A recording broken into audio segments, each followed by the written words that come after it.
Welcome back to our channel. In today's tutorial, we'll show you how to easily edit a saved password in Chrome on your PC. Let's get started. Step 1. Open Chrome. Step 2. Look for the 3 vertical dots located at the top right corner of the Chrome window. Click on it to open the menu.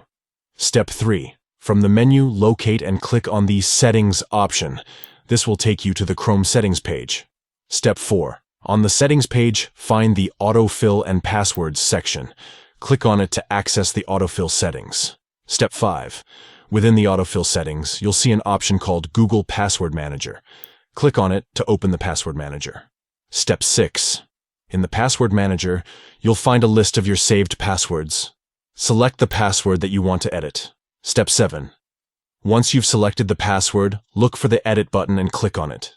This will allow you to make changes to the password details. Step 8. Within the Edit screen, locate the password field. Update the password to your desired new one.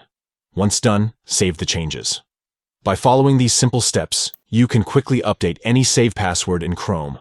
It's important to keep your passwords secure and up to date for your online safety. If you found this tutorial helpful, please give this video a thumbs up and subscribe to our channel for more useful tips and tricks. Thank you for watching.